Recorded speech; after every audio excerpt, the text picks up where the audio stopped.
তুমি যে ভার্জিন নও এটা আমার থেকে কেন লুকালে অহনা? শোয়া থেকে উঠে কথাটা বলল তাজিন। বাসর রাতে স্বামীর মুখে এমন প্রশ্ন শুনে চমকে উঠলাম, তবে অবাক হইনি, কারণ আমার স্বামী সন্দেহ করাটা অমূলক কিছু নয়। জীবনে প্রথমবারের মতো সম্ভ্রম হারিয়েছি মাত্র 17 বছর বয়সে। সেই দিনের স্মৃতি আজও তাড়া করে বেড়ায় আমাকে। প্রথমে ভেবেছিলাম তাজিনের থেকে সমস্ত ব্যাপারটা লুকিয়ে যাব, কিন্তু সেটা সম্ভব হলো না। স্বামী হিসেবে ওর অধিকার আছে নিজের স্ত্রীর অতীত সম্পর্কে জানার। অবশ্য বিয়ের আগে ওকে বহুবার জানাতে চেয়েছি, কিন্তু বাবাই বাধা হয়ে দাঁড়িয়েছে। আজ আর চুপ থাকবো না, তাজিনকে সবটা জানাবো। নিজের বুকের ভেতরে লুকানো যন্ত্রণার উপশম ঘটাবো আজ। আমি তাজিনকে উদ্দেশ্য করে মুখ খুলতে যাব, ঠিক তখনও বলে উঠলো, আমি কি তাহলে ভুল কিছু বললাম? দেখো, আমার কথায় কিছু মনে করো না, আমার জাস্ট মনে হলো তাই বললাম।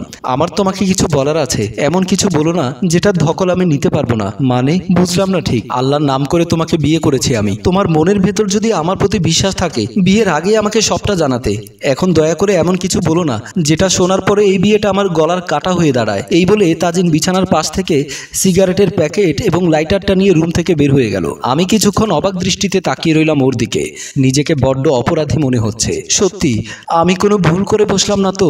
আজকের পর থেকে তাজিন আর যাই হোক সম্মানের দৃষ্টিতে হয়তো দেখতে পারবে না আমাকে। জানি না এই অপরাধবোধ থেকে নিজেকে কিভাবে আর কি করে মুক্ত করতে পারবো। আমিও বিছানা থেকে নেমে ফ্রেশ হওয়ার জন্য বাথরুমে চলে গেলাম। বাথরুমে ঢুকে শাওয়ারটা ছেড়ে চোখে মুখে পানি লাগালাম। নিজের অপরাধী চেহারাটা আয়নাতে দেখতে লাগলাম। আমার ভেতরে লুকিয়ে থাকা আমিটা যেন আমাকে বলছে, অহনা তুই প্রতারক, তুই তাজিনকে ঠকিয়েছিস। তুই কি করে পারলি তাজিনের মতো এমন একটা সহজ সরল ছেলেকে এত বড় ধোকা দিতে? নারীর যে সম্বল অমূল্য সম্পদ, তুই সব খুঁয়ে তাজিনের গলায় এসে পড়লি। আমার বুকের ভেতরে ভূমিকম্প হতে লাগলো। সত্যি তো, আমি তো তাজিনকে ঠকিয়েছি, কিন্তু আমি তো তাকে ঠকাতে চাইনি। তাকে সবকিছু বলতে চেয়েছিলাম, কিন্তু সে শোনার চেষ্টা করলো না। এখানে আমার অপরাধটা কি? এর জন্য তো দায়ী আমার বাবা। আমার বাবাকেও বা কিভাবে দোষ দেই? উনি তো কন্যা দায়গ্রস্ত পিতা। এতদিন আমি তো ওনার মাথায় বোঝা হয়েছিলাম। সম্ভ্রম হারানো একটা মেয়েকে নিয়ে উনি সমাজে মুখ দেখাবে কিভাবে? তাই যে কোনো ভাবে যে কারো গলায় ঝুলিয়ে দিতে পারলেই যেন উনি বাঁচে। মুখে আরেকবার পানির ছিটকা দিয়ে ওয়াশরুম থেকে বের হয়ে আসলাম। রুমে এসে দেখলাম তখনও তাজিন বেলকুনি থেকে রুমে আসেনি। তাহলে সে কি আমার সমস্ত বিষয় টের পেয়েছে? ছেলেরা কি বুঝতে পারে তার স্ত্রী আগে সম্ভ্রম হারিয়েছে? যদি বুঝতে নাই বা পারবে, তাহলে তাজিন কিভাবে বলল আমি যে ভার্জিন নই? এভাবে নানা কথা মনে উকি ঝুঁকি দিতে লাগলো। এরই ভেতরে খেয়াল করলাম তাজিন বেলকুনি থেকে রুমে এসে ঢুকলো। আমার সাথে কোনো কথা না বলে খাটে শুয়ে গেল। চাদরটা গায়ে জড়িয়ে আমার বিপরীত পাশে শুয়ে পড়লো। পরের দিন সকালবেলা ঘুম থেকে উঠে ঘড়ির দিকে তাকিয়ে দেখি 7:25 হয়ে গেছে। শ্বশুর বাড়িতে পাঠানোর আগে মা বারবার করে বলে দিয়েছে নতুন বউদের ফজরে আজানের সাথে সাথে উঠতে হয়, কিন্তু গত রাতের টেনশনে ঘুমাতে পারিনি। তাই ফজরে আজান কখন হয়ে গেল টেরই পেলাম না। তাড়াহুড়ো করে খাট থেকে নেমে গেলাম। নেমে গোসল করার জন্য বাথরুমে ঢুকে গেলাম। এর মধ্যে তাজিন ঘুম থেকে উঠে আমাকে পাশে না পেয়ে অহনা এই অহনা কোথায় গেলে বলে ডাকতে লাগলো। আমি গোসল ছেড়ে বাথরুম থেকে বের হয়ে বললাম, এই তো আমি গোসল করতে ঢুকেছিলাম, কিছু বলবে? আমার একটু বের হতে হবে, তাড়াতাড়ি নাস্তা রেডি করো। বলেই তাজিন খাট থেকে নেমে গোসল করার জন্য চলে গেল। আমিও তাজিনের জন্য নাস্তা রেডি করার জন্য রান্নাঘরের দিকে গেলাম। রান্নাঘরে রান্না করে এসে দেখি শাশুড়ি মা আগে থেকে রান্নাঘরে কাজ করছেন। আমাকে দেখে বলল, এত সাত সকালে কেন উঠে এলে বৌমা? সাত সকাল কই, 7:45 বাজছে। সবে মাত্র তোমাদের বিয়েটা হলো। মেহেদির রং না শুকানোর আগেই তুমি রান্নাঘরে আসাটা কি উচিত হবে? কি যে বলেন মা, আজ হোক কাল হোক আমাকে তো রান্নাঘরে আসতেই হবে। আপনি অনেক দিন করেছেন, এবার একটু রেস্ট নিন। আমার শাশুড়ি বলল, আচ্ছা বৌমা তুমি তাহলে রুটিগুলো ছেঁকে নাও, আমি একটু আসছি। বলেই আমার শাশুড়ি চলে গেলেন। আমি রুটিগুলো তাওয়াতে ছেঁকতে লাগলাম। হঠাৎ আমার মনে পড়ে গেল আমার জীবনের ঘটে যাওয়া সেই দুর্বিষহ ঘটনাগুলো, যে ঘটনার কারণে আমার স্বামী বাসর রাতে আমাকে বলতে পারলো আমি ভার্জিন নই। সেদিনের দুর্বিষহ ঘটনার কথা মনে পড়লে আমি আর আমার ভেতরে থাকি না। আমি কেমন জানি আনমনা হয়ে যায়। সেদিন সন্ধ্যার সময় আমি একা একা খালামণির বাসা থেকে আমাদের বাসায় ফিরছিলাম। এমন সন্ধ্যার সময়ও রাস্তাটা ছিল নির্জন, চারিদিকে গুটগুটে অন্ধকার। এই আবাসিক এলাকার লোকজন সন্ধ্যার সাথে সাথে বাসায় ঢুকে যায়। গাটা ছমছম করছিল। সামনে পেছনে তাকাতে তাকাতে আমি যখন রাস্তা দিয়ে আসছিলাম, হঠাৎ একটা ছেলে আমার রাস্তার গতিরোধ করে। আমি কিছু বুঝে ওঠার আগেই ছেলেটা আমার মুখ চেপে ধরে। এরপর কিছুই আমার মনে নেই। যখন জ্ঞান ফিরল তখন নিজেকে আবিষ্কার করলাম হাসপাতালের বেডে। আমি চোখ খুলে দেখলাম ডাক্তার আমাকে বলছে, এখন কেমন লাগছে? আমি কোনো কিছুর উত্তর দিলাম না। আমি বুঝতে পেরেছি সেই নরপিশাচের হাতে আমার সম্ভ্রম হারিয়েছি। আমার থেকে কোনো জবাব না পেয়ে ডাক্তার বাবাকে বলল, আমি একটা রিপোর্ট লিখে দিচ্ছি, আপনি ইচ্ছে করলে থানায় গিয়ে একটা মামলা করতে পারবেন বলেই ডাক্তার সাহেব চলে গেল। বাবার সাথে দাঁড়িয়েছিল আমার বান্ধবী ইতি। ইতি বাবাকে বলল, চাচা কে বা কারা অহনার এত বড় ক্ষতি করলো সেটা যেহেতু আপনি জানেন না, তাহলে মামলাটা কার নামে দেবেন? বাবা বলল, আচ্ছা অহনা, তোর সাথে কারা এমন কাজ করলো, তুই কি কাউকে চিনেছিস? আমি মাথা নেড়ে না সূচক উত্তর দিলাম। বললাম, অন্ধকারের ভেতর আমি ছেলেটির চেহারা ভালো করে লক্ষ্য করিনি। ছেলেটি আমাকে রাস্তা থেকে তুলে নিয়ে গিয়ে একটা ঘুটঘুটে অন্ধকার ঘরের ভেতরে নিয়ে গেছে। বুঝতে পেরেছি বিল্ডিংটা ছিল পরিত্যক্ত।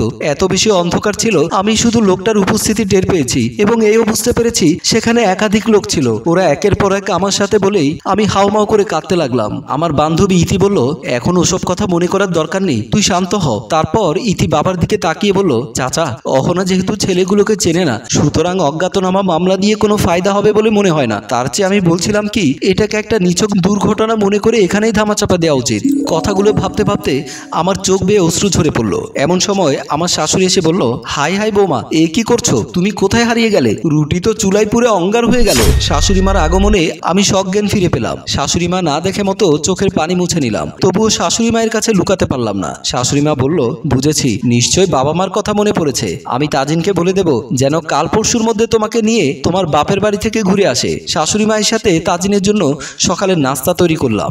ডাইনিং টেবিলে তাজিন এসে বসে আছে। আমি আর শাশুড়ি মা নাস্তাগুলো নিয়ে ডাইনিং টেবিলে আসলাম। আমি নাস্তাগুলো পরিবেশন করতে লাগলাম। শাশুড়ি মা বলল, হ্যাঁ রে তাজিন, যদি পারিস কাল পরশুর মধ্যে বৌমাকে একটু ওর বাপের বাড়িতে নিয়ে যাস। তাজিন নাস্তা করতে করতে বলল, মা আমার জরুরি কাজ আছে, আমি যেতে পারবো না। যদি তুমি পারো তুমি ওকে নিয়ে ঘুরে আসো। আমি বুঝতে পারলাম তাজিনের মন ভালো নেই। মন ভালোই বা থাকবে কি করে? বাসর ঘরে যদি স্বামী বুঝতে পারে তার নববিবাহিত স্ত্রী ভার্জিন নয়, তাহলে কোন স্বামীরই বা মন মানসিকতা ভালো থাকে? তাজিন নাস্তা করে যাওয়ার পরে আমি নিজের রুমে এসে খাটের উপরে বসলাম। নিজেকে খুব অপরাধী মনে হচ্ছে। আমার জীবনটা কেন এমন হলো? আমি তো কোনো পাপ করিনি, তাহলে আল্লাহ এত বড় শাস্তি কেন আমাকে দিলেন? আমার কথা বাদই দিলাম, তাজিন তো কোনো অপরাধ করিনি। আমার শাস্তি সে কেন সারা জীবন ভোগ করবে? কাউকে ঠকানোর মতো মেয়ে আমি নই। আমি বিয়ে শাদী করার ইচ্ছে আমার ছিল না, তাই বিয়ে শাদী করার ইচ্ছে আমার ছিল না। সেদিন ইতি এবং বাবার চাপাচাপিতে তাজিনকে বিয়ে করতে আমি রাজি হই। সেদিন বাবা আমাকে বলল, তুই যদি এই বিয়েতে রাজি না হোস তাহলে আমি গলায় দড়ি দেব। এমন সময় ইতি আসলো। ইতিকে দেখে বাবা বলল, ইতি তুই এই মেয়েকে বোঝা, ওনাকে বিয়ে করবে না। তুই বলতো মা, আমি কি সারা জীবন বেঁচে থাকবো? ও যদি এখন বিয়ে না করে তাহলে আমি মরার পরে ও কি করবে, কোথায় যাবে? ইতি বলল, চাচা আপনি কোনো টেনশন করবেন না, আপনি ভেতরে যান, আমি অহনাকে বোঝাচ্ছি। আমার বাবা চলে গেল। ইতি আমাকে বলল, দেখ অহনা, মেয়ে হয়ে জন্ম নিয়েছিস, অনেক অপমান সহ্য করতে হবে। আর একটা মেয়ে সারা জীবন অবিবাহিত থাকতে পারে না। সমাজ এবং পরিবেশ তাকে খারাপ বলে। আমি চোখের জল মুছতে মুছতে বললাম, খারাপ বললে আমায় বলুক, তাতে কি? তাই বলে আমি কি একটা মানুষকে ঠকাবো? এখন তুই বল, আমি আমার স্বামীকে কি দেব? তাকে দেওয়ার মতো কি আছে আমার কাছে? এখানে তো তোর কোনো দোষ নেই। আমাকে যে বিয়ে করবে তারই বা কি দোষ? সে কেন জেনে শুনে আমার মতো একটা নষ্ট মেয়েকে বিয়ে করবে? জেনে শুনে নয়, তুই তার কাছে বিষয়টি গোপন রাখবি। সেদিন ইতির চাপাচাপিতে বাবার মুখের দিকে তাকিয়ে তাজিনকে বিয়ে করতে রাজি হয়েছিলাম। আমি কিন্তু জানতাম এত বড় একটা ঘটনা আমি কখনোই ধামাচাপা দিয়ে রাখতে পারবো না। আর এত বড় একটা সত্য জানার পর কোনো ছেলে যে আমার সাথে সংসার করবে না সেটাও আমি তিলে তিলে বুঝতে পেরেছি। তাই আমি সিদ্ধান্ত নিলাম এই পৃথিবীর মায়া ত্যাগ করে চলে যাব। চোখের অশ্রু মুছে বসা থেকে উঠে দরজাটা লাগিয়ে দিলাম। তারপর আস্তে আস্তে এসে খাটের উপরে উঠলাম। এখনও বাসর ঘরের ফুলগুলো রয়ে গেছে। মনে মনে ভাবলাম, বাসর ঘরের ফুল শুকানোর আগেই আমার কবরের মাটি শুকাবে। খাটের উপর থাকা ওড়নাটা নিয়ে ফ্যানের সাথে লাগাতে যাব। এমন সময় খেয়াল করলাম কে যেন আমাকে কল দিয়েছে। মোবাইলের দিকে তাকাতে দেখলাম তাজিনের কল। এই মুহূর্তে আমার কি করা উচিত? তাজিন থেকে বিদায় নেব, তাকে কি বলবো? পারলে আমাকে ক্ষমা করো, নাকি কলটা রিসিভ না করে চিরদিনের জন্য বিদায় নেব? দোটানায় পড়ে গেলাম। হ্যালো ভিউয়ার্স, এই মুহূর্তে অহনার কি করা উচিত আপনারা কমেন্টে জানিয়ে দিন। আপনাদের কমেন্টের উপরে ভিত্তি করে আমরা এই গল্পের দ্বিতীয় পর্ব নিয়ে খুব শীঘ্রই হাজির হব।